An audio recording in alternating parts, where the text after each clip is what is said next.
Today we'll be doing a fun New York Giants video trying to predict which players will be the Week 1 starters at the position where there are position battles. So for the Giants this year, I feel like there's more position battles this year than in most cases, or in previous years I should say. So the running back 2 spot, it seems like the wide receiver 4, left tackle, center, right tackle, both outside linebacker spots, cornerback 2, and slot corner seem to be up for grabs at this point. Some positions are solidified. We know Daniel Jones is the starter. We know Saquon Barkley's the running back 1, all that type of stuff. But some stuff is up in the air, definitely up for interpretation. So during this video, I'll try to give my honest opinion and just try to predict who will be the Week 1 starters. Obviously, due to the weird year this is, some people and some players may back out of the 2020 season. We've definitely seen that so far. A lot of Patriots players, Dante Hightower, Patrick Chung, to name a couple. So definitely a lot of NFL players are backing out of this 2020 season. So things are subject to change, but on July 28th, it seems as if no Giants players have backed out yet, unless I missed it. So we'll have to see what happens, but this will be my honest opinion of who will start Week 1. So let's get into it. First, we'll go over the running back 2 positions. So I believe the options here would be Dion Lewis, Wayne Gallman, Javon Leake, and Jonathan Hillman. I don't see any chance all those guys make the team. Of course, Saquon I didn't include because he's the running back 1, but I don't see any way all 4 of those guys make the team. I think either Hillman or Javon Leake are probably going to be one of the guys that are cut. Maybe even Wayne Gallman, we'll have to see, because he is a Jerry Reese guy, remember, so I have to keep that in mind. My prediction for this was going to be Dion Lewis. So of course the Giants signed Lewis this offseason. He played with New England. Joe Judge was there. I believe he was a special teams player for them as well, so I'm sure they have some sort of connection. And Joe Judge seems like a no-nonsense, I want to win the turnover battle type of coach, and I looked back at Dion Lewis's stats, and this guy only has 3 career fumbles lost in 7 seasons and 6 total fumbles.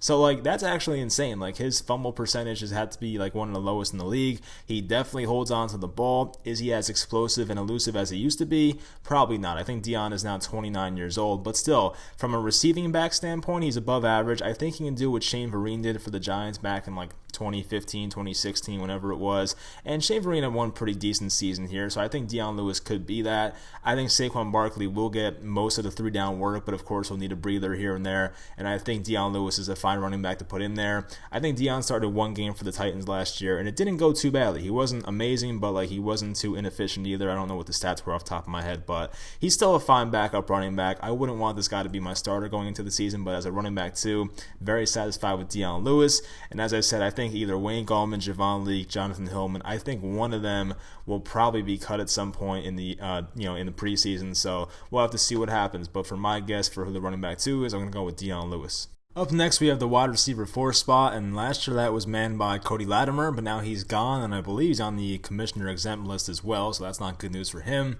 The Giants' options for 2020, though, are Corey Coleman, who we did not see last year because of the ACL injury in the preseason, or training camp, I guess it was. Then there's Cody Core, there's Benjamin Victor, Austin Mack, Damari Scott, and Derek Dillon. So for those who kept track throughout the draft process, Benjamin Victor, Austin Mack, and Derek Dillon, I believe, are all undrafted free agents. Dillon went to LSU, and Mack and Victor went to Ohio State. So I was always a big, Ben Victor fan, but like he's a little inconsistent. Like I'll be honest with you. So definitely has great size. He's under 200 pounds, which is concerning. He'll make some really great plays and then make plays where, as my friend put it, looks like he does not belong in D1 football, because my friend is an Ohio State fan, so I feel like he would know. So this job, I would definitely say, is probably going to be Corey Coleman, because he has experience on this team back in 2018. He is a good kick returner as well. We saw that for sure. So I think he has an advantage there. He's a former first-round pick, has a lot of talent. He ran a 4.37 at his pro day. So he's a very skilled guy, just 26 years old as well. I don't trust really Victor. I don't trust Scott. I don't trust Dillon. I do like Austin Mack a lot. I do feel like his route running and catching and his consistency is actually really good. So if he found a way to be the wide receiver 4, it would not shock me. We know Cody Core is a good special teamer on the punt coverage team and stuff like that, but as a wide receiver, never really impressed me too much. So I do think it's Coleman, but my sleeper here would probably be Austin Mack, but I would pick Coleman to be the wide receiver 4 for Week 1. Next, we have the oh-so-important left tackle position, especially when Daniel Jones is the quarterback and had his fumbling issues issues last year. So for me, it's going to be Andrew Thomas. I think Nate Solder, last 2 years has definitely underperformed based off his contract. Well, definitely underperformed based on his contract. And there's really no point in putting Andrew Thomas at right tackle. I thought right after the draft they might try him at right tackle, but the more I realized it, they took him 4th overall. When you're making an investment in a guy that high in the draft, you're kind of like, this is a day one starter right here. So they shouldn't really play around and put him at right tackle, in my opinion. I think this is his job to lose for sure. Thomas, based on his offseason workout videos, has looked really good. The Giants just agreed to a contract with him, which was nice to see as well. So he did play right tackle his freshman year, Thomas, and for Nate Solder, he played right tackle his first year in the NFL. So we'll get to Solder later for the right tackle position. But I think for Andrew Thomas, I liked him a lot, obviously, going into the draft. So I'd be completely fine with him. He might not be perfect. There might be a bit of a learning curve.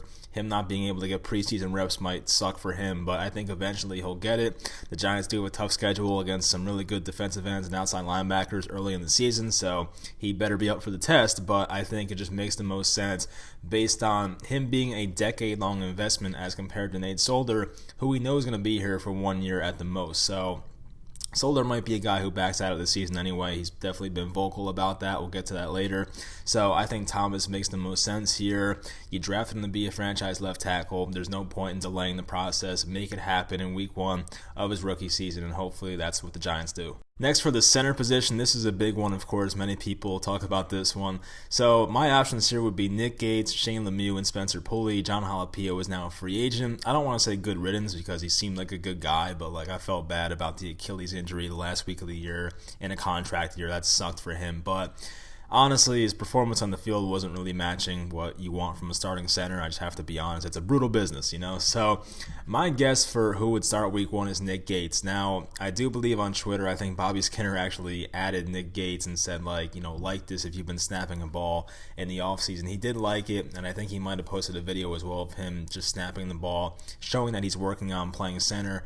And for Shane Lemieux, he was a guy that played left guard mostly in college and definitely could make the transition to center based on his body type. But I just think the team not having a preseason and probably a messed up training camp is not going to go right for him. I think Nick Gates has the advantage here, and we already know the GM Gettleman absolutely loves Nick Gates and probably wants him to be a starter in some fashion. So I think this is Nick Gates' job to lose for sure.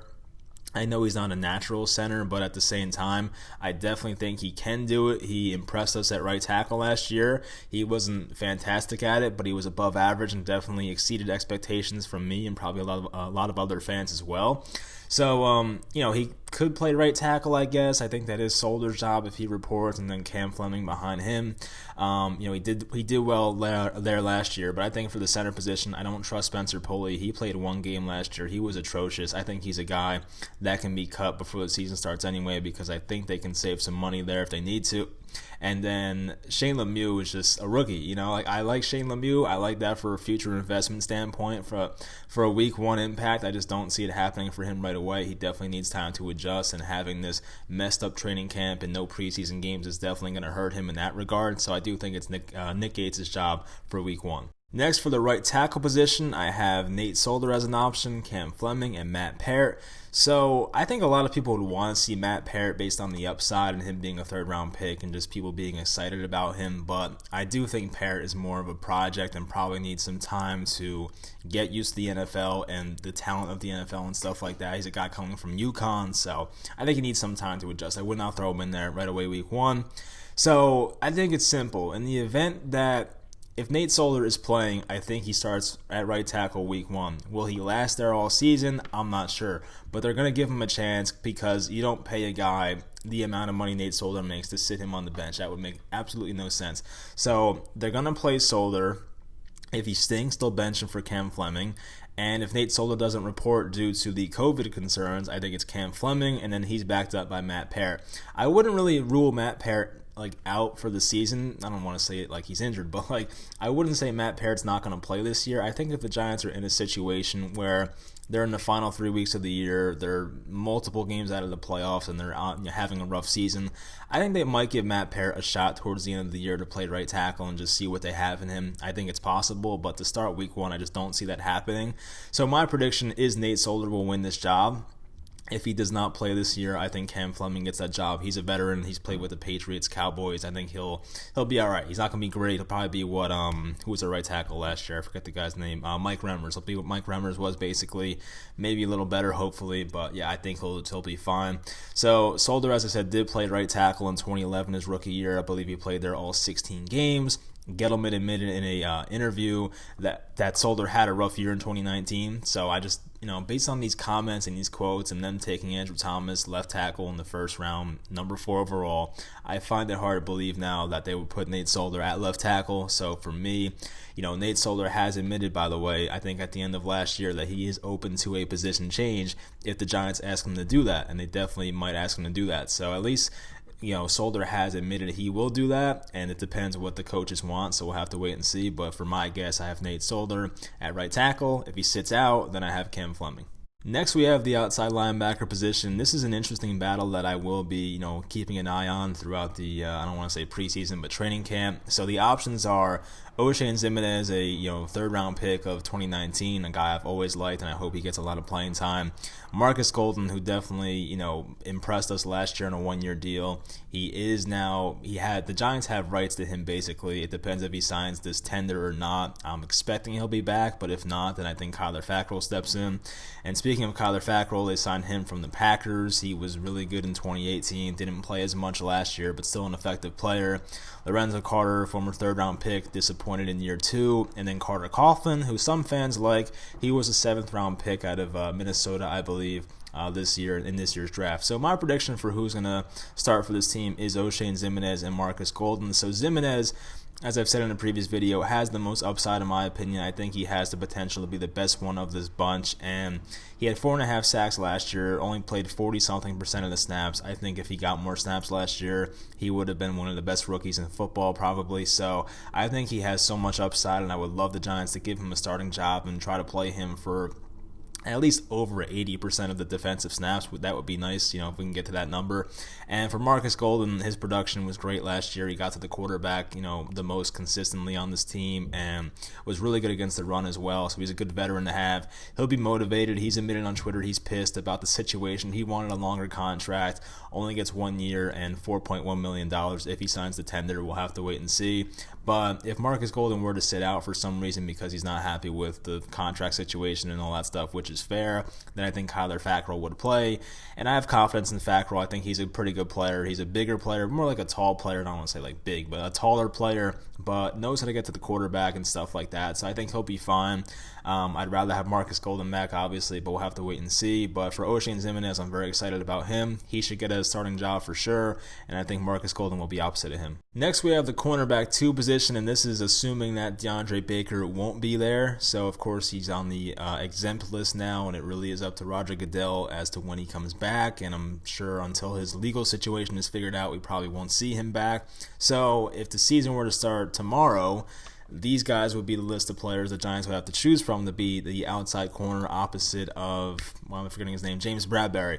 So Julian Love is the option number 1, Sam Beal number 2, Darnay Holmes, Corey Ballantyne, Chris Williamson, and Grant Haley. So guys I would cross off the list already are Ballantyne and Grant Haley. I do not see them as outside guys. Even Darnay Holmes, I don't see him being outside. I mean, maybe in some cases he can be, but the one downside I saw about Holmes at UCLA was that against bigger receivers, he had a lot of issues on the deep ball because of his height. So he's 5'10", and I don't hold that against him, obviously, but he's a really good in the slot player. I'd rather see him there, so that's hopefully what we will see. Sam Beal is a guy that dealt with many shoulder injuries in recent years. He's missed a lot of games in his NFL career so far. He's missed 26 of his possible 32 NFL games. We saw him at the end of last year. He played really well in the Dolphins game, but outside of that, I wasn't really too impressed by Sam Beal. Had some rough moments as well. And my prediction, of course, is Julian Love. So I made a video about a few weeks ago about Julian Love and why I think he should be the cornerback 2 on the outside if DeAndre Baker's out. And a lot of people think that he can't do it because of his 40 time at the combine, which is overblown by people. And I said in the video that his 40 time was better than guys like Marcus Peters and Richard Sherman, I believe, Josh Norman and stuff like that. So like his 40 time, while it wasn't the fastest, it wasn't a 4.3 or a 4.4, it doesn't mean he can't play outside cornerback. And this was a guy that at Notre Dame on the outside had a great collegiate career. So I'm like, why can't he do it in the NFL? I know he's not like the best cornerback there is, but I think for this team and the situation they're in, with a former first round pick now probably being out for the year maybe, based on his legal situation, I think Julian Love's the next best guy to step in there. I know some people have high hopes for Sam Beal. I think he's more of a bust and probably a wasted third-round pick. We'll wait and see about that one. I know people like Chris Williamson. I don't think the guy can tackle very well, so I don't want to see him out there. But I think Julian Love is a guy that deserves to play more. I think he's a guy that last year when he was asked to play safety for the first time in his life did really well. So I really hope he gets an opportunity to play next year, no matter where it is. The Giants have their 2 safety spots now with Peppers and McKinney, so the cornerback 2 spots open. I think Julian Love should get a shot there. And some people say put Julian Love in the slot, but we saw Julian Love in the slot last preseason, and it did not go well at all. He had trouble against Edelman, Tyler Boyd, Jamison Crowder. Like, he was struggling against all these NFL talents at slot receivers, so I don't want to see that. I don't think he has the speed for slot cornerback, but he can survive on the outside, in my opinion, so hopefully that's what they do. And lastly, we have the slot corner position, which is a position that in today's NFL is very important. So last season, the Giants started out the year with Grant Haley. It went terribly. They replaced him with Corey Ballantyne. It went terribly. So they definitely need an upgrade there for sure. And I think they drafted the right guy for the job in Darnay Holmes out of UCLA in round 4. Yeah, round 4. So the other options there, I would say, just for the sake of it, Julian Love, who I just went over, I don't think is the right guy for the job there. Darnay Holmes. Corey Ballantyne, who they tried last year. Chris Williamson, who is a taller corner. He's like lanky. I think he's over 6 foot. So, I don't think he has the quickness necessarily to be a slot corner. He's more of an outside guy in my opinion. And Grant Haley, the undrafted free agent, did not really impress the last couple of years, unfortunately. So I would say he's not really a legitimate option. So if Holmes were to get injured, then it might be Ballantyne or Haley again. But hopefully he stays healthy. Holmes has been working very hard this offseason from what I've seen. He didn't play much slot corner at UCLA. He was more of an outside guy, but he was asked to do it sometimes, and he wasn't too bad at it. I think he has a great amount of short area quickness. He has really good hips where he can turn fast and has good reaction time and makes plays on the ball. And he's a pretty good tackler for his size as well. So he's the type of guy that if he needs to stop a running back, he can do that. So I think, not Julian Love, Darnay Holmes is the perfect guy for the job, and I think he has a lot of upside as well. So I'm very excited for him. He's a really good athlete, all that type of stuff. So hopefully he gets the job. We'll have to wait and see about that one. I know some of you want Julian Love in the slot. I just don't agree with that. I'm sorry. So that'll do it for this video. I just want to go over it one more time. So I had Dion Lewis, I had Corey Coleman, I had Andrew Thomas, I should say the position. Dion Lewis at running back, Corey Coleman wide receiver 4, Andrew Thomas left tackle, Nick Gates center, right tackle, Solder if he sits out, Fleming outside linebacker, we had Marcus Golden, O'Shane Zimenez, and then cornerback 2, we had Julian Love, and then the slot cornerback, of course, Darnay Holmes. So let me know in the comments if you agree. I feel we'll agree on most of them, maybe not the Julian Love part, but I think mostly we'll agree on this stuff. But hopefully you guys enjoyed this video, and I'll talk to you next time.